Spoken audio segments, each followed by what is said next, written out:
أهلا وسهلا Dr. دكتور عبد الله، حياك الله. Allah يحييكم. Can I start? Is a general surgeon, board certified specialist, Saudi Board of General Surgery 2019, have recently joined AGU as a lecturer in the Department of Surgery. You may have the floor, Doctor. Thank you for the introduction. Just a moment, let me share my slides. My voice is clear, right? Yes, Doctor. Thanks for the invitation, and thanks for all my colleagues who preceded me. This is my presentation. Bismillah ar-Rahman ar-Rahim. Welcome all to this great career day. It's my pleasure to be present here today with you. My name is Abdulla Ismaeel. I graduated from AGU and will take you through my timeline or my journey until I became a general surgery specialist today, inshallah, and I will speak specifically about Saudi board as well. So I graduated from AGU in 2011 with BS and MD degree.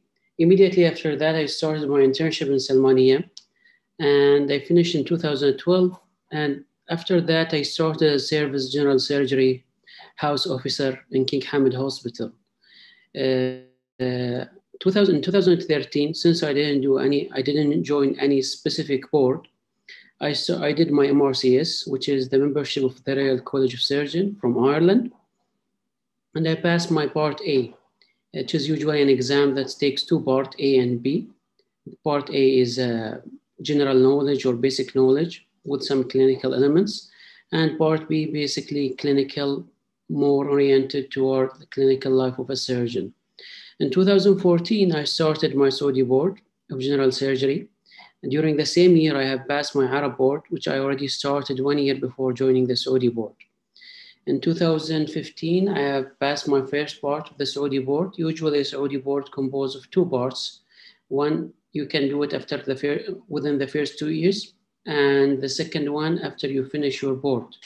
And usually it's two parts, the second part. One is MCQs, and the second part is clinical. In 2016, I have passed my Part B MRCS and gained the membership of the Royal College of Surgeons, specifically Ireland. In 2018, I passed my second part of the written Arab board exam. 2019, I finished my Saudi board training and passed my final exam, the written and the clinical one. In 2020, before everything started with the COVID thing,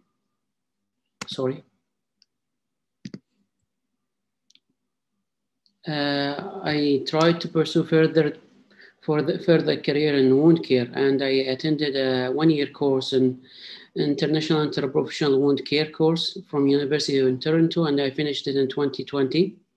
And during that year, I was also a tutor in the RCSI Bahrain. Recently, since this month, I've joined AGU as a lecturer.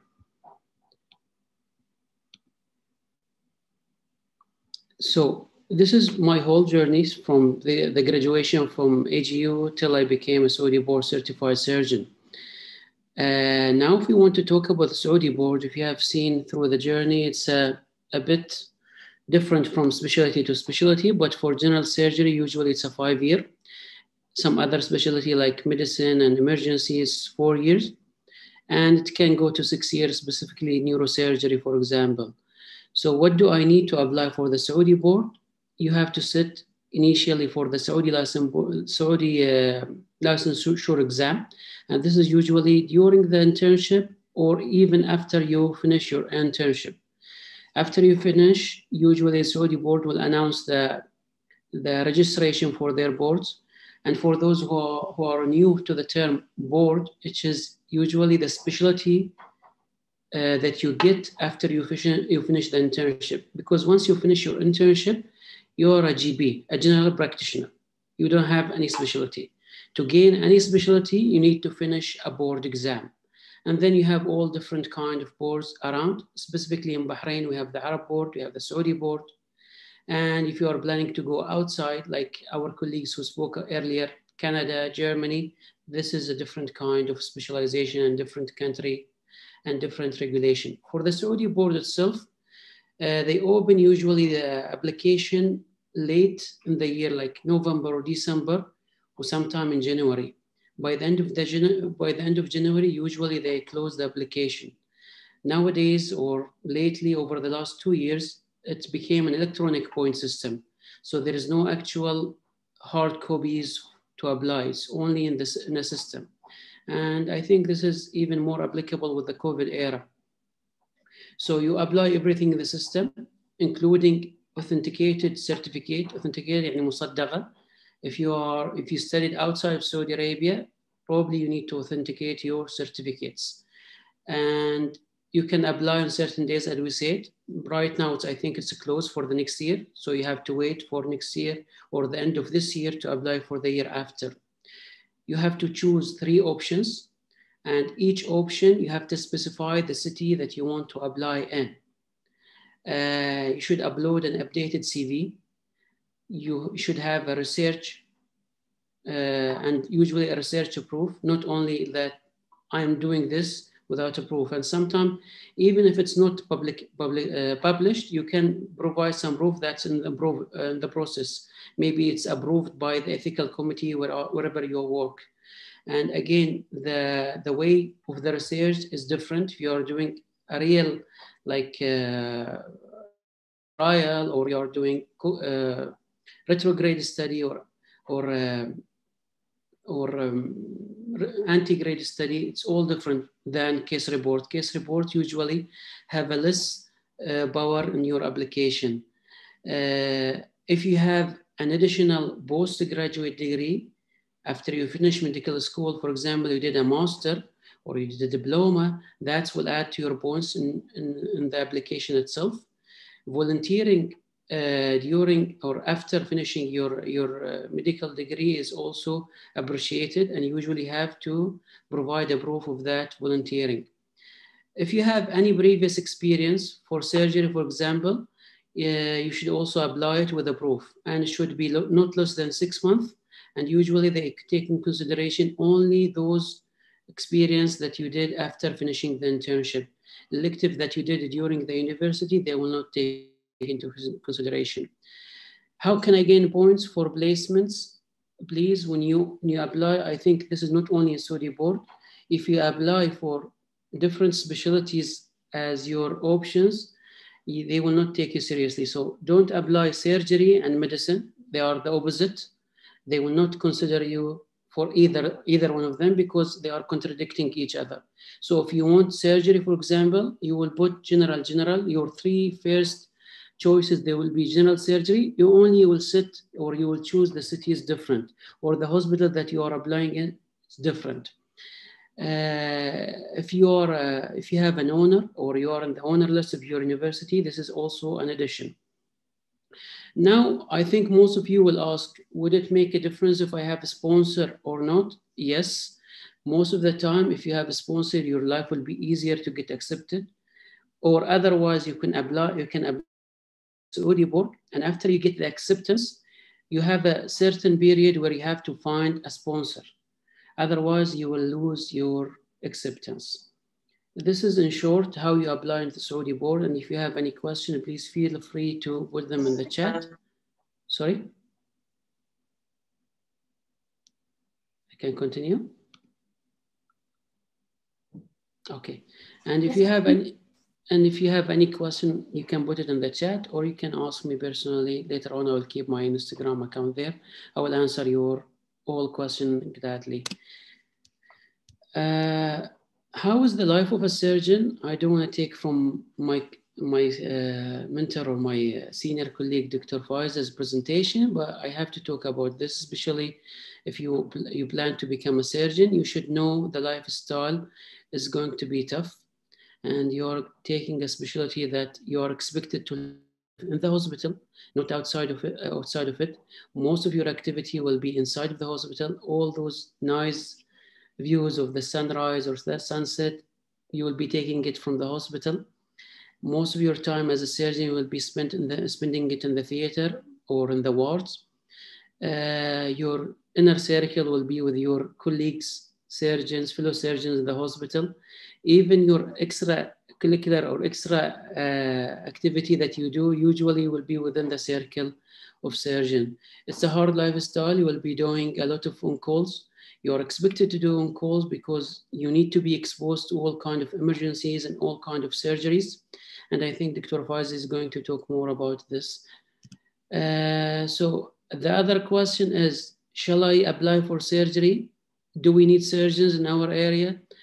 I think yes. It's not only in our areas. I think all over the world, surgeons are needed. And unfortunately, a lot of surgeons, they quit in the middle because of the difficult lifestyle of a surgeon. Males or females doesn't make a difference. No. With the empowerment recently in our community, females are more needed now. And in all specialties, no certain specialties for male or female, both gender are needed. And is there a certain specialty that has shortage and required more? In Bahrain specifically, we require surgeons in every single specialty. There is a high demand for surgeons. Do I do training in my country or abroad? Canada, America, UK? From my opinion, after you finish the undergraduate, as one of my colleagues said, undergraduate, you can do it wherever you want, according to your circumstances. After finishing the undergraduate and doing the board, for example, I prefer, especially if you are going to do surgery, to do it in your own country. And there are different options, as I said. For example, in Bahrain, you have Arab board, you have Saudi board, and you can do the extra exams like the MRCS. But for the subspecialties, it's always better to go abroad, because at that stage, you will need to broaden your mind. Research, yes, research is an important part of your career. You need to do a lot of research. I know it's difficult, especially if you are pursuing a surgical career, but it's really, really important part of your job to do research and publish. This is in summary the road to Saudi board and specifically general surgery. If you have any specific question, you feel free to ask. I think I have time. Sah Hassan? Or you can ask me later on through my Instagram accounts. We have 5 minutes. Okay, any questions?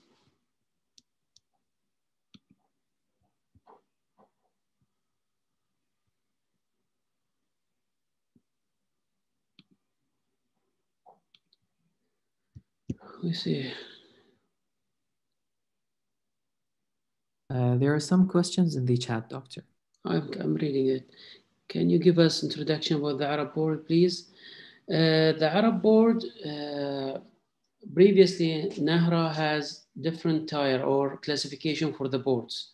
Previously, Arab board used to be tier 2, which is more recognized. Recently, they downgraded the Arab boards, became tier 3. So Saudi board is higher. Right now, Arab board training mostly done in Salmaniya. I don't think it's been done in BDF or King Hamad Hospital. Still recognized, still you can do it in Salmaniya. And again, it's 2 parts, part 1 and part 2. And part 2, usually it's a written part or MCQ and clinical. Other than that, next question is,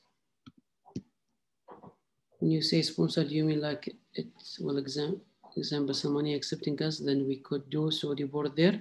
Yes, if it's either you get acceptance first in Salmania and then you apply for the Saudi board and you get acceptance, or more, what happened actually, sometimes you can apply, once you finish the internship, you can apply for the Saudi board and get acceptance in the Saudi board before Salmania or Ministry of Health open the acceptance for residents. So you can do both.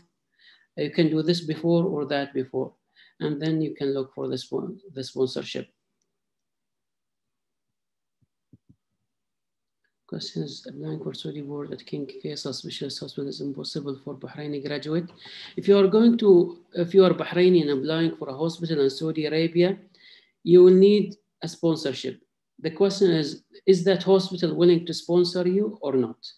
And if they are not willing to sponsor you, but you got acceptance there, are you willing to sponsor yourself? And if you are going to sponsor yourself, means you are going to live, especially in surgery, for example, 5 years without salary. and you have to pay for your accommodation, your life expenses. So it was a bit difficult, but it's not impossible. I know some of my colleagues got acceptance in those hospitals, but again, this is a longer way to get acceptance than getting acceptance from Bahrain and with sponsorship from Bahrain.